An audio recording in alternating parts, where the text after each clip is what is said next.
शास्त्र पारग ताम धर्माचरण शंभो प्रणमामी परामशो।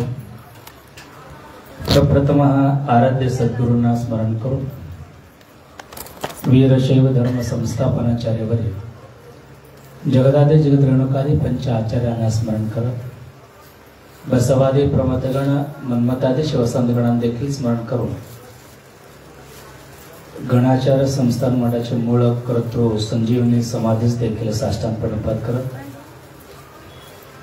परमपवित्र असे महाशिवरात्रीचा आजचा हा शुभ दिवसामध्ये प्रतिवर्षाप्रमाणे चालणारा हा सामूहिक इष्टलिंग पूजा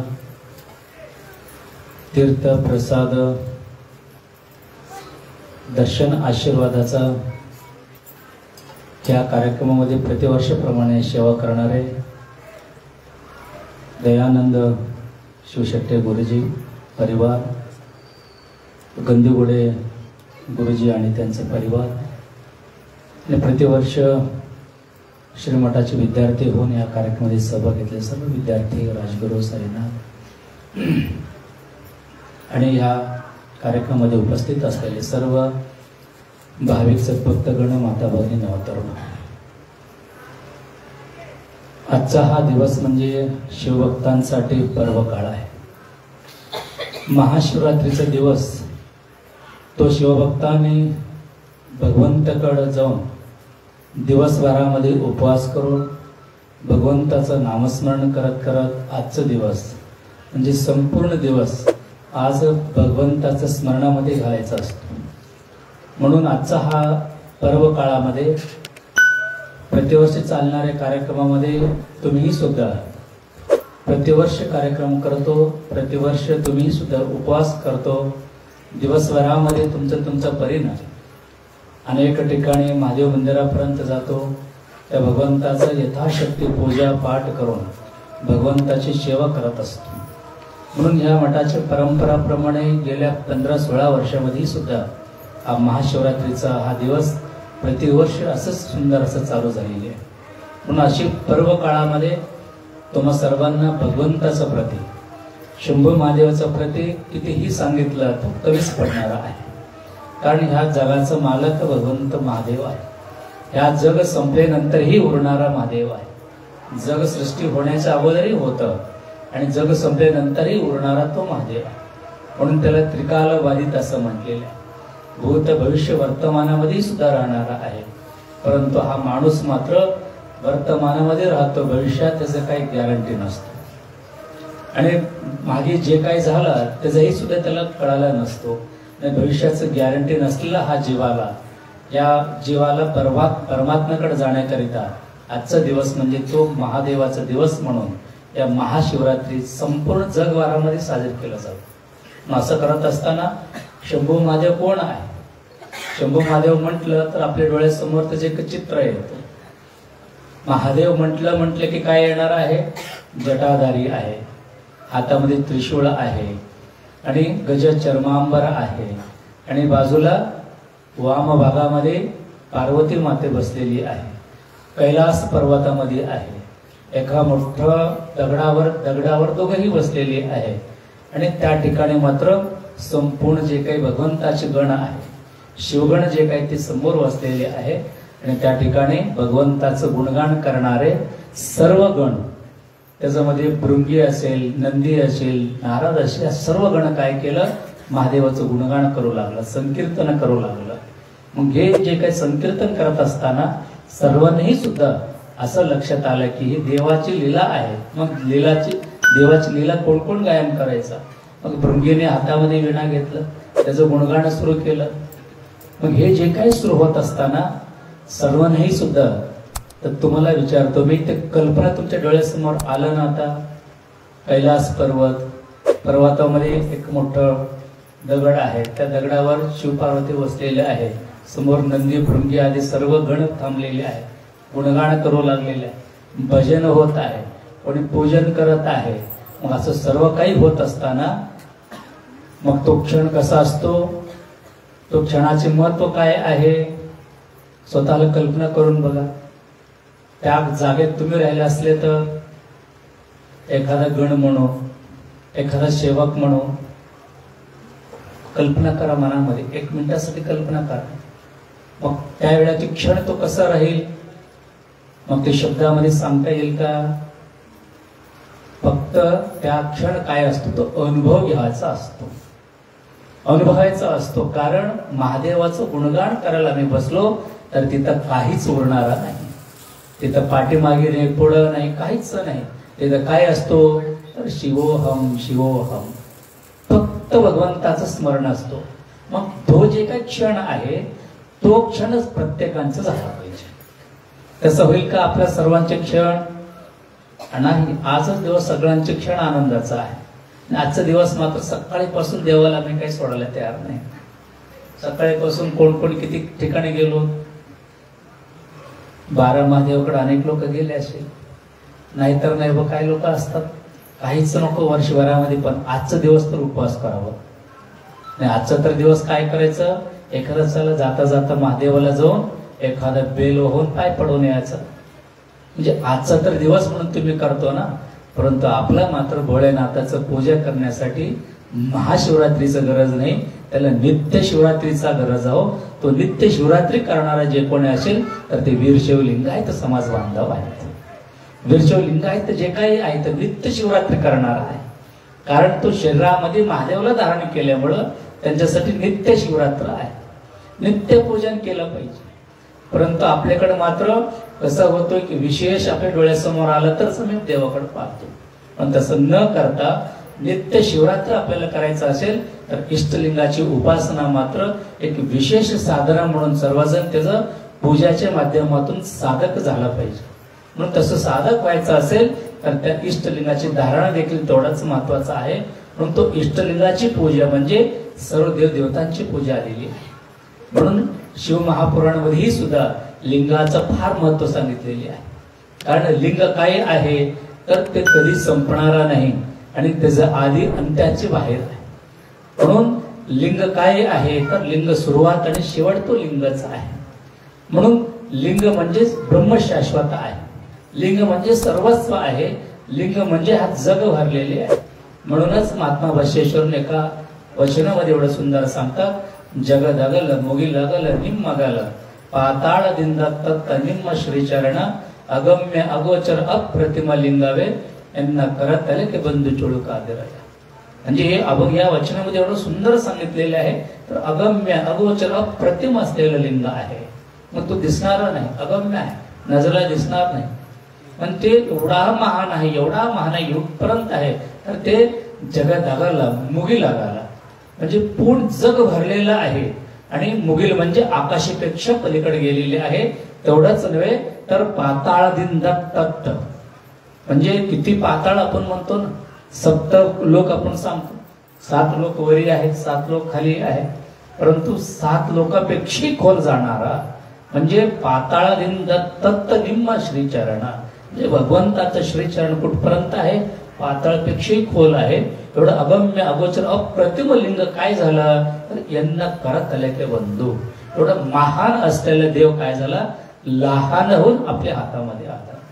म्हणजे प्रत्येकाची गळ्यात राहणारं लिंग हे सामान्य नाही, लहान नाही, हे महान आहे. परंतु गुरुच्या कृपेने मात्र लहान होऊन आपल्या हातामध्ये आलेली, कारण ते भगवंताची लीला आहे. म्हणून तो लहान होऊन आपल्या गळ्यात आला म्हणजे शक्ती कमी होणारा नाही, हे शक्ती तेवढाच राहणार आहे. परंतु त्या देवावर तेवढी श्रद्धा देखील ठेवला पाहिजे, तेवढी भावना देखील आपण ठेवला पाहिजे. तशी भावना श्रद्धा आपलं आहे का आपल्या लिंगावर? नाही. पण आपल्याला काय होतं, वारंवार आपल्याला देवाकडे जा म्हणून सांगावं लागतं. कारण वारंवार आपलं काय होतं माहितीये का, नेटवर्क म्हणजे कनेक्शन कट होत राहतो ना. बघा तुम्ही नेटवर्कच्या बाहेर गेलं तर तुमचं कनेक्शन राहील का मोबाईलचं? राहणारा नाही. मग एक दृष्टांत सांगितलं तर तुमचं लक्षात येईल. एका श्रीमंत घरामध्ये जन्मलेला दाम्पत्य होते, चांगल्या जोडप्या. त्यांना वाटलं की मला फार मोठं घर बांधायचं. मग तो ठरवलं, खूप मोठं घर बांधायचं ठरवलं. आणि तो घर एवढं मोठं केलं किमान 5 ते 10 कोटीचं घर बांधलं. मग 10 कोटी रुपयाचे घर आहे असं समजलं तर त्या 10 कोटी घरामध्ये काय काय असेल, कल्पना करा काय काय असेल. मी म्हणतो काय नाही असं विचारू नका, प्रत्येक गोष्टी तर अवेलेबल आहे आणि सगळ्या गोष्टी ब्रँडेड भेटतात तिथं. बरोबर. मग त्याला असं वाटलं की एवढं सगळं मी केलो, करूनही सुद्धा त्याला समाधान वाटलं नाही. मग तो असं ठरवला तर संपूर्ण घर जे काही आहे चांदीचं नळ करायचं ठरवलं. पाईपलाईन काय केलं, चांदीचं केलं. आणि त्याला 10 कोटीचं घर असं सांगायचं होतं ना त्याला, म्हणून पूर्ण कनेक्शन म्हणजे ते काय नळ असतो ना, नळाचा पाईपलाईन काय केलं, चांदीचं. कम्प्लीट घराचं पाईपलाईन कुठपर्यंत, पार वरचं टाकीपासून शेवटचं टप्प्यापर्यंत कशाचं होतं ते, चांदीचं केलं. मग प्रत्येक ठिकाणी कुठं कुठं तो पाईपलाईन येतो त्या ठिकाणी तुट्टी सोन्याचं केलं. मग विचार करा, प्रत्येक ठिकाणी सोना चांदीचं कोण काय एवढं सर्वस्व केलं. आणि एवढं करून शेवटी असं ठरवलं तर शेवटच्या दिवशी म्हणजे संपूर्ण घर तयार झाला. आता वास्तुशांती करायचं आहे, त्यावेळामध्ये सर्व पूजा पाठ करून असं त्यांना ठरवलं तर सोन्याचं तुट्टी फिरवलं तर तिथं पाणी आलं पाहिजे. तो घरचा वास्तुशांती ते म्हणजे इनॉग्रेशन होणार. तो ठरवलं काय, सोन्याचे तुट्टी फिरल्यानंतर पाणी आलं तर आपल्या घरचं उद्घाटन झालं असं समजलं. मग तो कार्यक्रम ठरवला. सगळे आमदार, खासदार, महाराज मंडळी सगळ्यांना बोलवलं. मग सगळ्यांना एका लाईनवर थांबले. फोटो सेशन चालू झालं. मग सगळं सुरू झाल्यानंतर सगळ्यांना सांगितलं आता आले सगळेजण, आता उद्घाटन करा. मग तो उद्घाटन करायला ठरवलं. तुट्टी फिरवलं, सोन्याचं तुट्टी फिरवलं, पाणीच आले नाही. सत्तर आश्चर्य झालं, असं काय झालं, पाणीच आले नाही. मग सगळेजण परेशान झाले. एवढा मोठा श्रीमंत माणूस एवढा चांगला करू लागले, पाणीच काय येणार झाले, पाणीच काय नाही. सगळेजण इकडे तिकडे एवढा फिरू लागला, एवढा परेशान झाले. एक मात्र शाण्या माणूस तो हुडकत गेला. तो पाईपलाईनचे कनेक्शन कुठपर्यंत आहे हुडकत गेला. आणि शेवटी जाऊन त्यांना मेन जे काही टाकी असतो ना, तो टाकीपाशी जाऊन थांबला. तिथं जाऊन बघतो तर तिथं मात्र त्या पाणीचं टाकी आणि त्या चांदीचं जे काही पाईपलाईन होतं ना, त्याचं कनेक्शनच तो दिलेलं नव्हतं. कनेक्शन त्या टाकीचं आणि ह्या चांदीचं नळाचं जे काही होतं कनेक्शन ते दिलेलं नव्हतं. पाईप चांदीचं होतं परंतु कनेक्शन मात्र त्या टाकीचं आणि ह्याचं दिलेलं नव्हतं.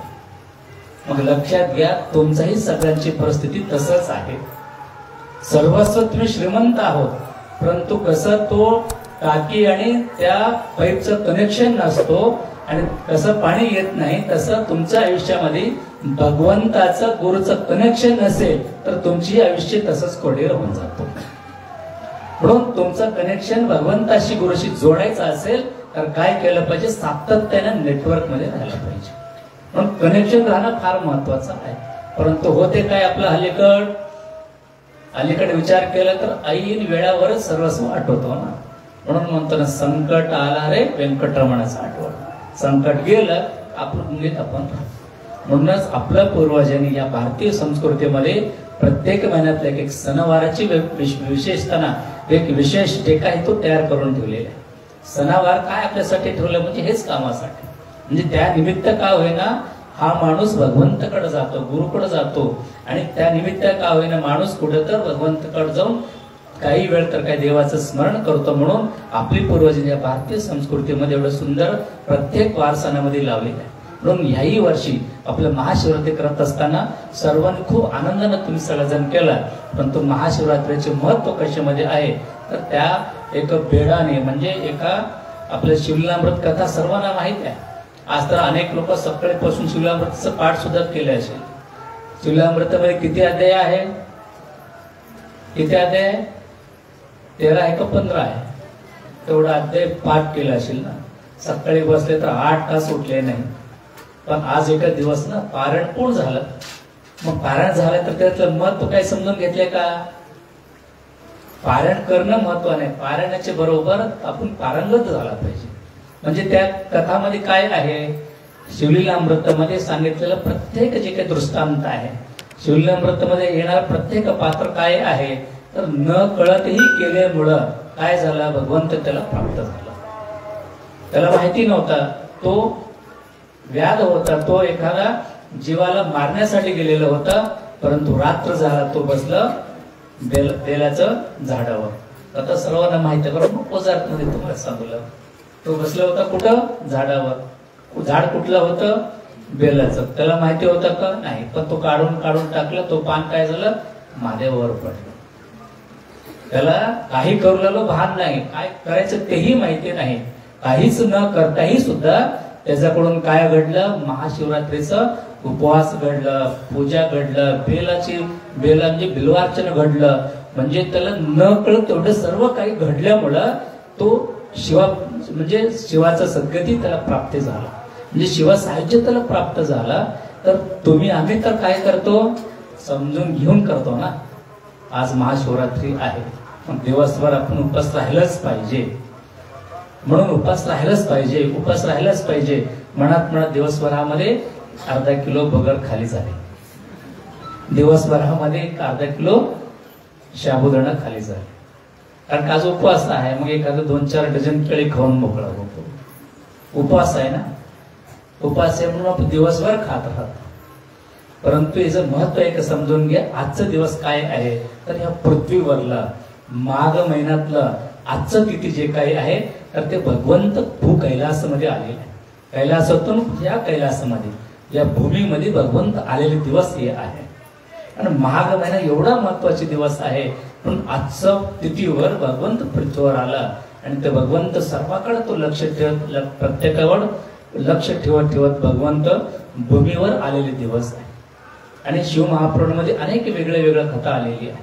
पण आजचाच दिवस शिव आणि पार्वतीचं विवाहाचा दिवस देखील असं म्हटलं जातं. म्हणून आजचा दिवस एवढा महत्वाचा दिवस आहे, म्हणून त्या दिवसाचं औचित्य साधून प्रत्येक जण तुमचा परिणाम खूप काही सेवा तुम्ही सर्वजण करत चाला. म्हणून सर्वजण ह्याच पद्धतीनं प्रतिवर्ष करणारा महाशिवरात्रीला नित्य महाशिवरात्रीप्रमाणे प्रत्येक जण इष्टलिंगाची पूजा सर्वांनी केलं पाहिजे असं या ठिकाणी सांगत. आणि बोलण्यासारखं तर खूप आहे, परंतु जास्त न बोलता एवढंच मी या प्रसंगामध्ये सांगतो. या महाशिवरात्रीच्या पर्वामध्ये जे कोणी सेवा केला, तुमचं परिणाम सकाळीपासून आतापर्यंत आणि इथून रात्रभर जे कोणी सेवा करतात त्या सर्वांनाही सुद्धा त्या ब्रह्मांडाचा मालक भगवंत शिवप्रभूचं कृपा तुम्ही सर्वांचा मस्तकावर असू दे. म्हणून या प्रसंगामध्ये शुभाशीर्वाद देत एक सूचना देखील द्यायचा आहे. तर येणारा